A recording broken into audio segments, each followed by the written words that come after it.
comedy. That's his thing. Give it up for Robby Shore!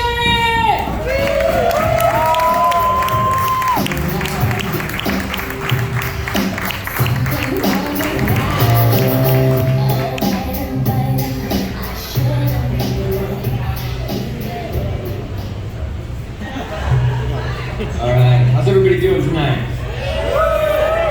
I think I'm gonna step up. I don't know where that thing is when this thing starts making noise. Anyway, so this year I started working a real job finally.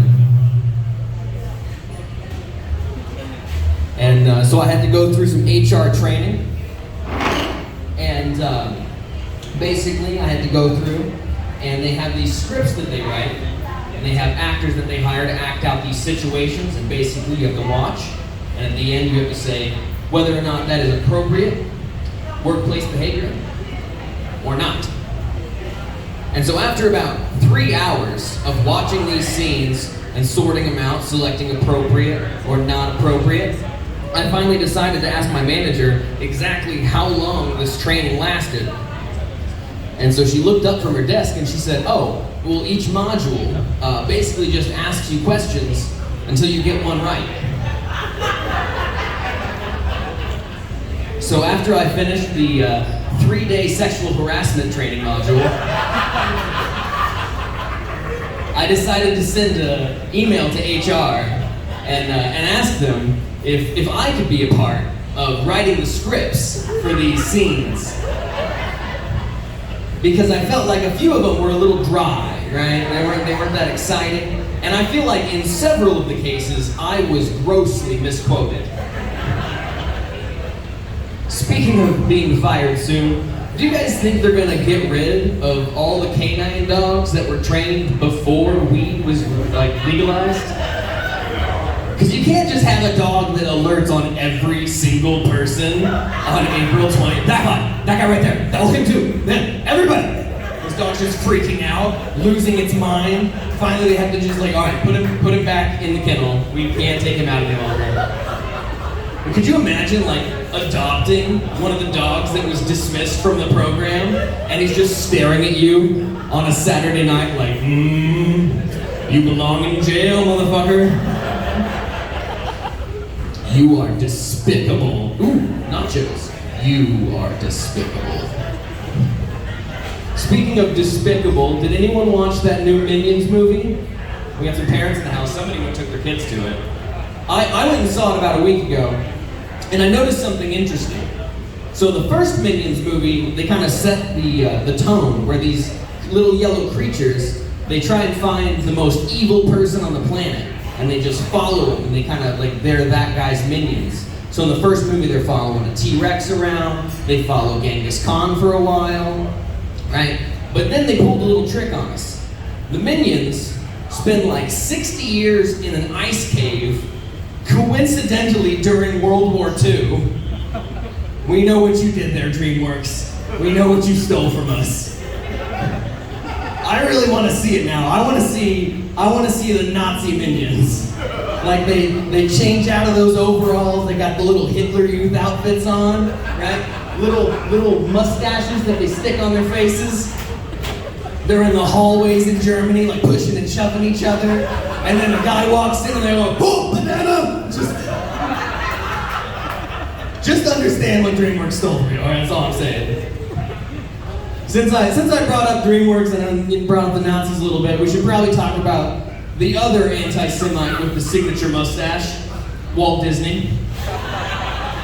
I feel like not a lot of people know that Walt Disney was an open and aggressive anti-Semite, and he hated Jews. And I feel like Disney's just kind of swept that under the rug. We don't talk about it anymore. Hey, look, our CEO's also Jewish.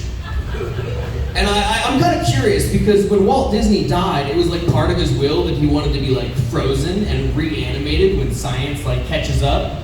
And I just want to wait for the day where they bring him back and he's like, "You made a what, CEO?" Disney's doing a couple things right though. I'm real into Star Wars. Did anybody watch Kenobi? Yeah. So the only thing I have about Kenobi is that there's now a ton of plot holes with Star Wars. Because how are they I gonna explain that Obi-Wan does not train Luke and Leia now? Like, he knows he has two Force-sensitive kids, and he just picks the guy and forgets about her, right? I think it comes down to the fact he knows they're both Anakin's kids, right? And I think he's a little wary of dealing with the female version of Anakin, right? All the drama, all the powers, right? But then once every month, just batshit crazy. Just, Yoda's over there, blood leads to anger, anger leads to hate, and hate leads to the dark side. So I think Obi-Wan was like, you know what?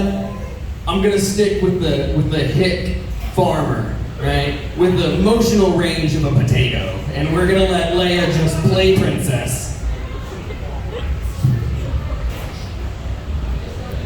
I also kind of blame Obi-Wan for not telling Luke that Leia was his sister and forcing all of us to have to endure that incest kiss.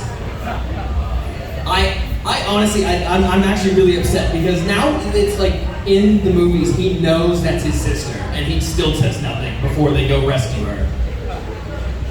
And like, as a male from the Midwest, I don't need another like incest reminder. I know it exists. I have Southern family reunions. I don't know if you guys have ever heard someone break out pickup lines at a family reunion, but I have. Guy walked up and he was like, "Hey girl, you make me want to put the D in family reunion."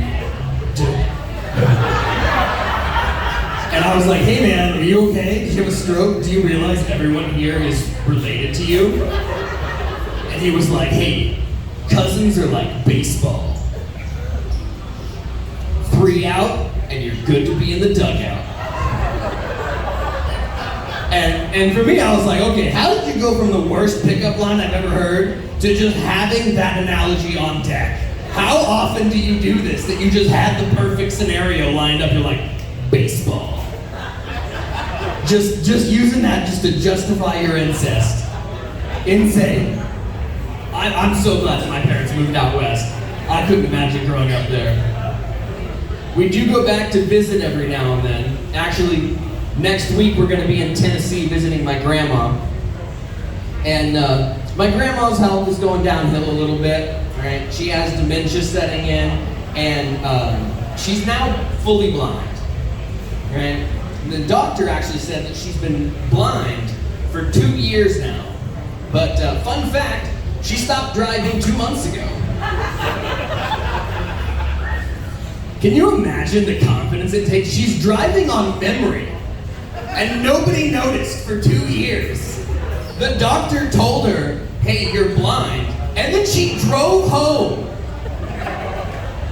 She's just like 23, 24, 25, 4th Street, make a right, 66, 67, Walmart.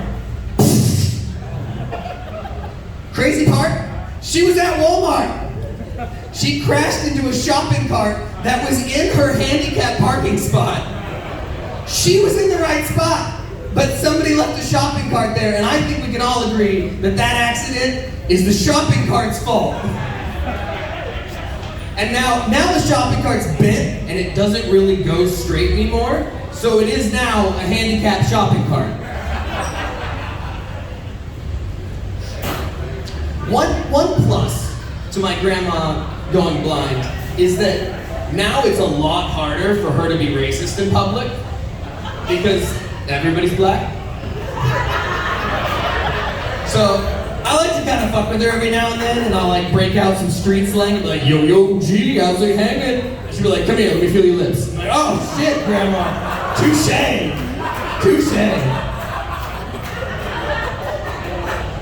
I want to congratulate everybody for making it through another Pride Month without getting canceled.